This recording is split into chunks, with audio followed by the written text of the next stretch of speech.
जी बेटा, हमने लसाई करना है ओनली सिलेबस ओ लेवल्स के सिलेबस में है, IGCSE के सिलेबस में बिल्कुल भी नहीं है, निकाल दिया था। अच्छा, लसाई या लोकस भी कहते हैं इसको, सिंगुलर और प्लूरल का फ़र्क है। इसका मतलब क्या है बेटा? इसका मतलब है पाथ। ठीक है, इसका मतलब क्या है? पाथ, कि आप कौन सा पाथ ऑप्ट करेंगे या एक जगह से दूसरी जगह तक जाने के लिए। ठीक है। अच्छा, इससे पहले इसको डिटेल में समझने से पहले हमें दो चीज़ों के बारे में पता होना चाहिए। पहली चीज़ है जी पॉइंट, कि पॉइंट क्या होता है, और दूसरी चीज़ है लाइन।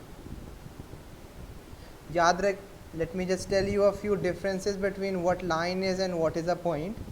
अच्छा, फॉर एग्जांपल आपका घर जो है, दिस इज़ अ पॉइंट, ये एक स्पेसिफिक जगह है जो घर है आपका, तो इसलिए ये एक पॉइंट है। इसके अलावा जो स्कूल है आपका वो भी एक स्पेसिफिक एक ही जगह है, तो this is also a point. जो मार्केट जहाँ पे आप जाते हैं वो भी एक स्पेसिफिक लोकेशन के ऊपर है, तो that is also one specific point. ठीक है। अब लाइन क्या होती है? फॉर एग्ज़ाम्पल, ये जो घर के बाहर आपके स्ट्रीट है, ये एक पॉइंट से दूसरे पॉइंट को आपस में कनेक्ट कर रही होती है। जी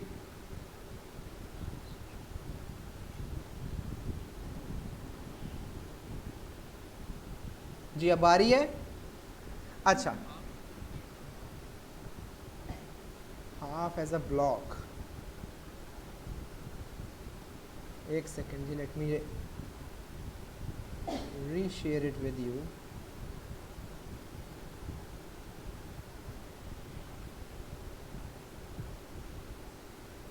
जी बेटा, I hope it is visible now to you. अगर आपको नहीं नज़र आ रही तो बेटा उसको पिन कर लें अपने पास, यहाँ पे उसके ऊपर क्लिक करेंगे स्क्रीन। जी जी, चलें ठीक है। अच्छा जी, अब मैं पॉइंट्स लाइन के बारे में आपको बता रहा था। पहली एग्जांपल लाइन की है, आपकी जो घर के बाहर स्ट्रीट है which is connecting two points, वो एक लाइन है। ठीक है। ये जो आपके साइड पे एक वॉल होगी, this is also a line. ये एक साइड को दूसरी साइड के साथ कनेक्ट कर रही होती है, ऐसा ही है। जो आपका डिस्टेंस है from distance from home to school, this is also a line, many lines in fact. Distance from home to school, ये this is these are many lines. ठीक है जी, मैनी लाइन्स। अच्छा, जब हमारे पास क्वेश्चन दिया होगा इसके बारे में, तो हम उसमें कैसे कैसे आइडेंटिफाई करेंगे कि पॉइंट है या लाइन है? इधर देखिएगा जी, अगर सिंगल अल्फ़ाबेट होगा तो वो हमेशा पॉइंट होगा। अगर सिंगल अल्फ़ाबेट है, सिंगल अल्फ़ाबेट का क्या मतलब है? फॉर एग्ज़ाम्पल आपके पास लिखा हुआ है ए, आपके पास लिखा हुआ है बी, आपके पास लिखा हुआ है सी। अगर एक सिंगल अल्फ़ाबेट लिखा हुआ है तो इसका मतलब है एक पॉइंट, स्पेसिफिक पॉइंट की बात हो रही है। और अगर आपके पास डबल अल्फ़ाबेट लिखा हुआ है,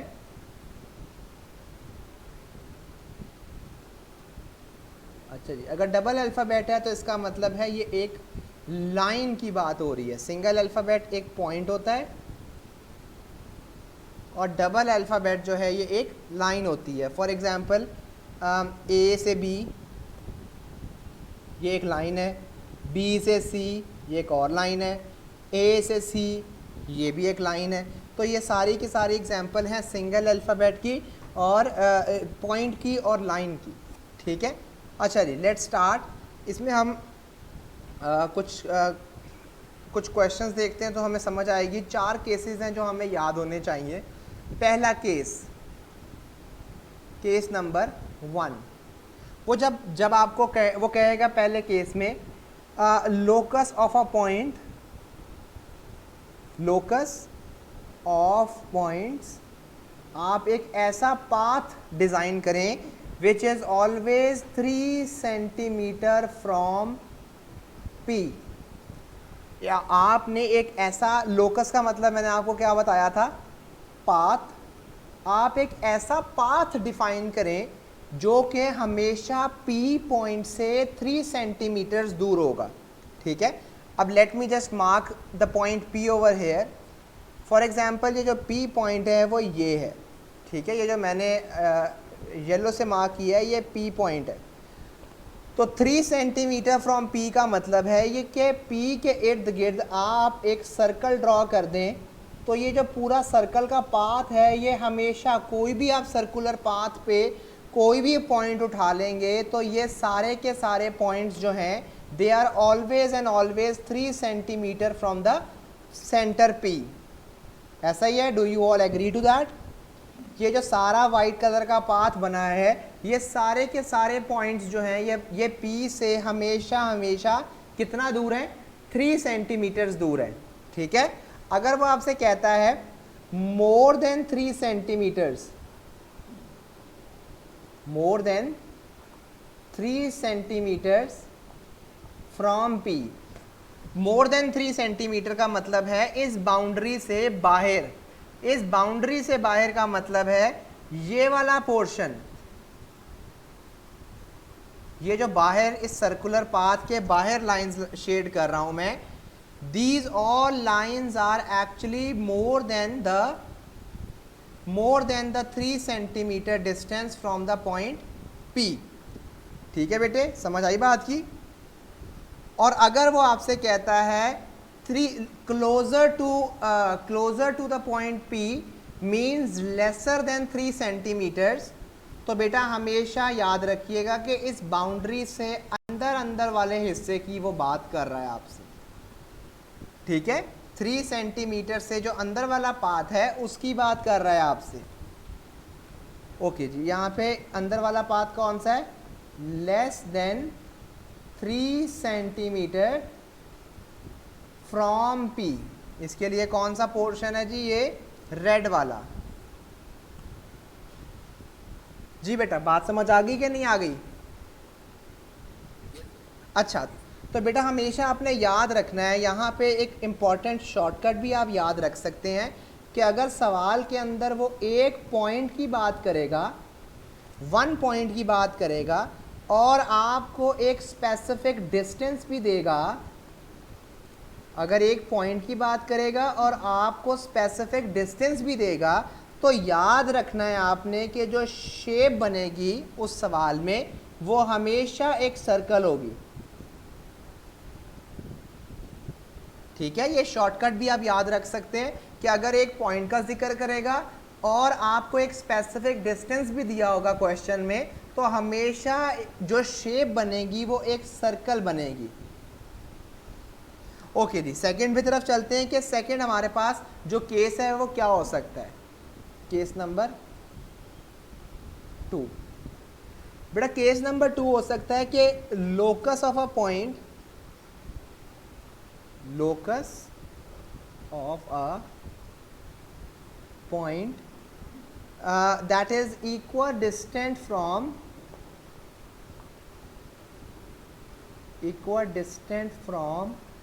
P and R। ठीक है जी, अब P और R वो कह रहा है एक ऐसा पाथ आपने ड्रॉ करना है जो हमेशा P और R से इक्वल डिस्टेंस पे होगा। बात समझ आ गई आपको? अब पहले तो मैं यहाँ पे आपको P और R मार्क कर दूँ। फॉर एग्जाम्पल बेटे जान ये P है और ये आपके पास R है। आपने एक ऐसा पाथ डिफाइन करना है जो हमेशा P और R से इक्वल डिस्टेंट हो, क्योंकि मैंने आपको बताया था लोकस का मतलब क्या होता है? पाथ। आपने एक ऐसा पाथ बनाना है जो P और R से हमेशा इक्वल डिस्टेंस पे होगा। ठीक है, अच्छा इसके लिए आपने क्या ड्रॉ करना है? आप याद रखिएगा, इसके लिए आपने लाइन बाय सेक्टर ड्रॉ करना है, लाइन बाय सेक्टर। अब आपको नहीं याद आ रहा होगा कि लाइन बाय सेक्टर होता क्या और ड्रॉ कैसे करते हैं, तो इधर देखिएगा बेटा, आपने कंपास रखना है इस पॉइंट के ऊपर, R के ऊपर, यहाँ पे आपने कंपास रखना है और P के डिस्टेंस से करीब जाके इतना कंपास ओपन करना है आपने, यहाँ से लेके यहाँ तक, मतलब आपने 75% डिस्टेंस का कंपास जो है वो ओपन करना है। ठीक है, जो इन दोनों के दरमियान में डिस्टेंस है उसका 75% डिस्टेंस का compass, 75% of distance compass should be open.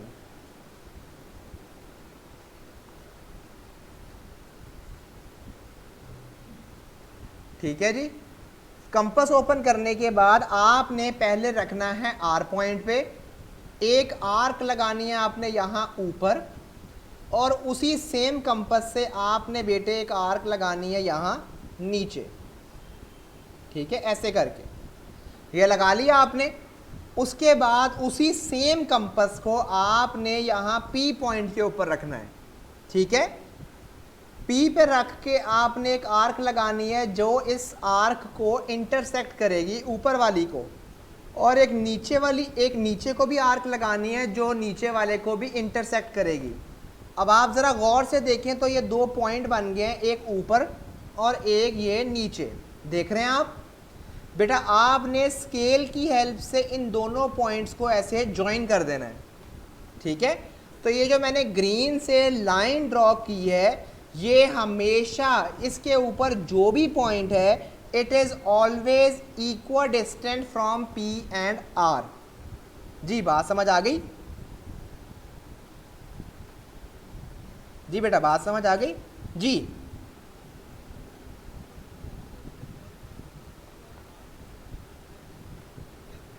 हाँ, तो बेटा वो एक डॉट होगा ना। आपकी बात बिल्कुल ठीक है, जो आप कह रहे हैं वो यहां पे बनेगा एक डॉट।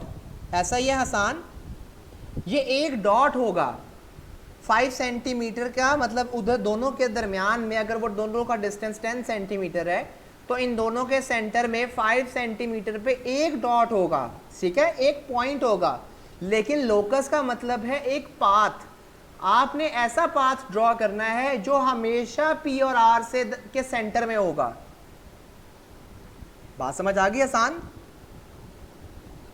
तो ये अब ये जो इधर वाला हिस्सा है, ये जो मैं लेट मी जस्ट हाईलाइट, ये जो बेटा ये वाला पोर्शन है, ये वाला बेटा जान, ये पोर्शन जो है ये P के क्लोज है। ठीक है, ये क्योंकि ये सेंटर वाली लाइन जो है ये दोनों का हाफ है। ठीक है, तो ये जो मैंने इस कलर से रीजन को मार्क किया है, this region is closer to P। ठीक है, और ये जो मैंने इससे ब्लू से शेड किया है, ये रीजन R के करीब है। बात समझ आई आपको? एक सेकेंड जी बेटा, बात समझ आई? ये जो मैंने ब्लू से शेड कर रहा हूं region, this region is closer to R। बात समझ आ रही बेटा? आप क्लोजर भी लिख सकता है और वो क्वेश्चन में नियर का वर्ड भी यूज कर सकता है। बेटा क्लियर है ये बात? अच्छा, अब यहाँ इसका भी एक शॉर्टकट है जो आप याद रख सकते हैं। और शॉर्टकट क्या है कि अगर वो दो पॉइंट्स की बात करे, क्या करे, दो पॉइंट्स का कहे आपको क्वेश्चन में, और वर्ड यूज करे इक्वाडिस्टेंट। पहली बात वो क्या कहे कि दो पॉइंट्स हैं, और दूसरा वो आपसे कहे कि दोनों पॉइंट्स आपस में इक्वाडिस्टेंट है, तो आपने याद रखना है कि वो आपसे कहना चाह रहा है कि परपेंडिकुलर बाइसेक्टर ड्रॉ कर लें। और मैंने अभी आपको बता दिया कि आप परपेंडिकुलर बाइसेक्टर कैसे ड्रॉ करते हैं। याद रहेगा बेटा ये शॉर्टकट आपको? ओके जी, केस नंबर 3 पे चलते हैं। मैंने आपको बताया था 4 टोटल केसेस हैं। ठीक है, केस नंबर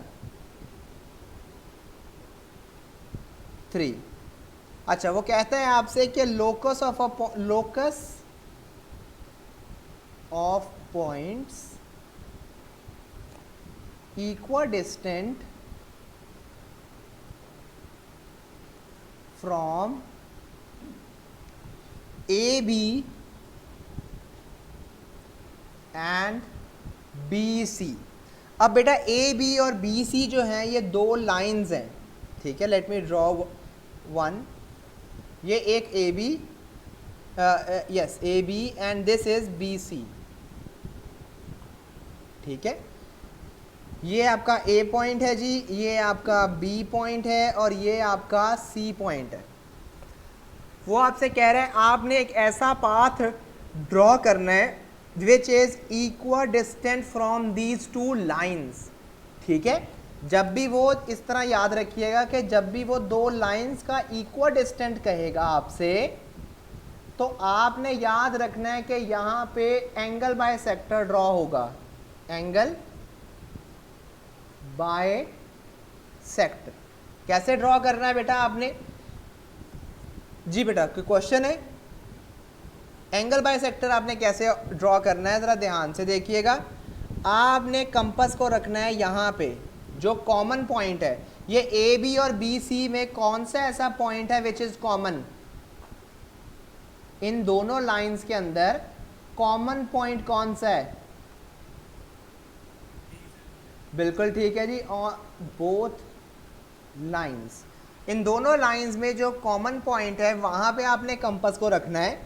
थोड़ा सा रैंडमली थोड़ा सा कंपास खोल लेना आपने, थोड़ा सा जितना मर्जी। फॉर एग्जांपल आपने इतना सा कंपास खोला है, उस कंपास से आपने एक आर्क लगानी है यहाँ पे, एक आर्क लगानी है यहाँ पे। ठीक है, सेम साइज का कंपास, अभी कंपास का साइज चेंज नहीं करना आपने। ठीक है, सेम साइज कंपास।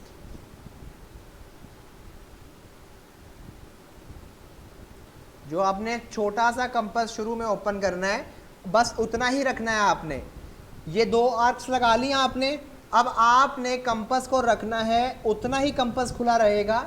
आपने कंपास के साइज को चेंज नहीं करना। ठीक है, आपने उसके बाद रखनी है यहाँ पे कंपास, और एक आर्क लगानी है यहाँ इधर, इन दोनों के दरमियान में ऐसे।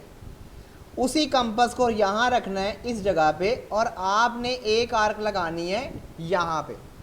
ठीक है, जहाँ पे ये दोनों आर्क्स आपस में एक दूसरे को इंटरसेक्ट करेंगी, आप देख रहे हैं कि ये एक पॉइंट है एक point.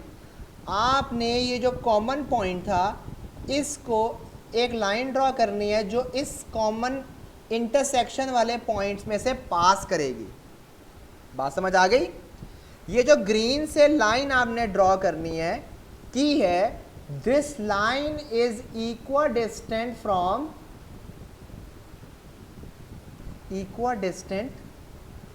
From the two lines. इन दोनों लाइन से हमेशा हमेशा इक्वल डिस्टेंट है ये लाइन। ठीक है, जो बेटा ये जो इस लाइन के ऊपर वाला पोर्शन है, ये वाला जो मैं ब्लू से शेड कर रहा हूँ बेटा जान, ये रीजन जो है ये बी सी लाइन के क्लोज है। ये जो मैंने ब्लू से शेड किया है, दिस इज नियर टू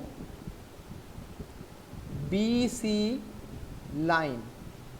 और ये जो नीचे वाला पोर्शन मैं शेड कर रहा हूँ, ये जो येलो से बेटा जान, ये रीजन जो है this is closer to the line A B. ये जो नीचे मैंने येलो से शेड किया है, this is near to A B line. ठीक है, ये बात समझ आ गई आपको बेटा? इसका भी एक शॉर्टकट है जो आपने याद रखना है, और वो शॉर्टकट क्या है? शॉर्टकट ये है कि अगर वो दो लाइंस का जिक्र करेगा, ठीक है, शॉर्टकट है टू लाइंस, वो आपको क्या कहेगा? दो लाइंस, और दूसरा कहेगा कि वो दोनों लाइंस आपस में इक्वल डिस्टेंट हैं। तो आपके माइंड में वहीं पे क्लिक हो जाना चाहिए कि यहाँ पे यह हमें एंगल बाय सेक्टर की बात कर रहा है। जी बेटा, बात समझ आई है कि अगर वो दो लाइंस का जिक्र करेगा और दोनों लाइंस को इक्वल डिस्टेंट होने की बात करेगा, तो आपने याद रखना है कि ये दो लाइंस का angle by sector find out करने को कह रहा है। ठीक है, लास्ट केस की तरफ चलते हैं, केस नंबर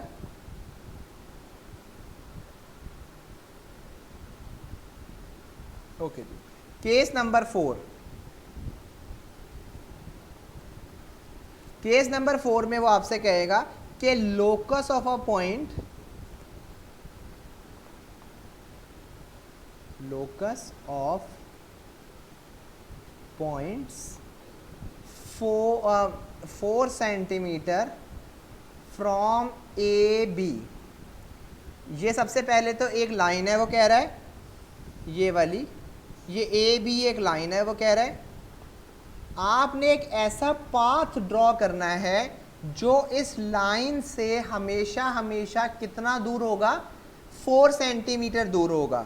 तो आपने क्या करना है, आपने एक 4 सेंटीमीटर दूर की यहाँ लाइन लगा लेनी है ऊपर वाली साइड पे, और एक 4 सेंटीमीटर दूर की लाइन यहाँ नीचे लगा लेनी है। ठीक है, ये 4 centimetre from here and it is 4 centimetre from here as well. ये ऊपर वाली लाइन भी बेटा 4 सेंटीमीटर है हमेशा हर पाथ पे। ठीक है, और ये जो कॉर्नर्स हैं बी, ए और बी वाले, इनसे भी 4 सेंटीमीटर होना चाहिए। तो आप यहाँ पे एक सर्कल, सेमी सर्कल टाइप सा बना लेंगे। तो ये जो मैंने कर्व सा पाथ सा बनाया है, ये पूरे का पूरा पाथ, ये सारे का सारा पाथ जो मैं हाईलाइट भी कर रहा हूँ अब येलो के साथ,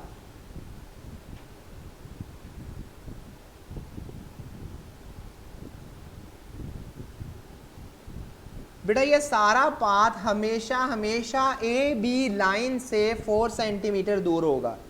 ठीक है, अब आपसे वो कह सकता है कि आप उस रीजन को डिफाइन करें which is near to A B, near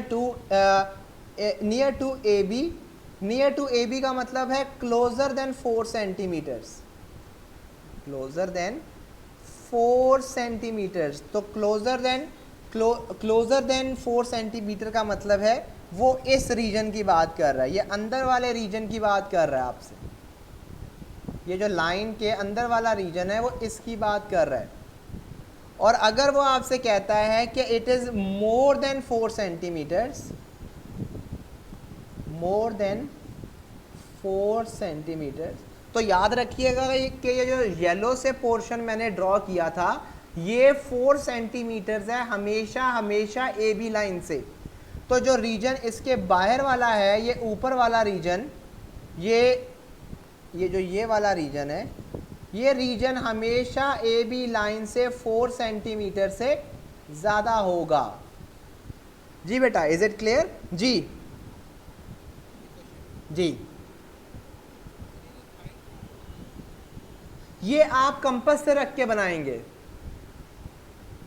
ठीक है, 4 से जी बेटा, कंपास खोलेंगे आप 4 सेंटीमीटर का, ये यहाँ पे रखेंगे, ये जहाँ पे मैं रेड से डॉट लगा रहा हूँ। अब यहाँ से ऐसे कर्व लगाएंगे जो इस साइड से इस साइड को ज्वाइन कर देगा। बात समझ आ गई? ठीक है, अब ये इसके लिए भी बेटा शॉर्टकट है। शॉर्टकट क्या है आपने याद रखना है। शॉर्टकट ये है कि अगर वो आपसे कहेगा कि एक लाइन है, वो आपसे क्या कहेगा, 1 लाइन, और वो आपको एक स्पेसिफिक डिस्टेंस भी दे देगा। आपसे एक लाइन का कहेगा और एक स्पेसिफिक डिस्टेंस भी आपको मेंशन कर देगा। तो आपने याद रखना है कि आपने हमेशा हमेशा पैरेलल लाइंस लगानी है, 2 पैरेलल लाइंस लगानी है। ठीक है, और which should be curves, which should be curve at edges, जो एजेस के ऊपर क्या होनी चाहिए, कर्व होनी चाहिए। कंपास की हेल्प से आप ड्रॉ करेंगे। जी बेटा, क्लियर है? Any query, any question so फार?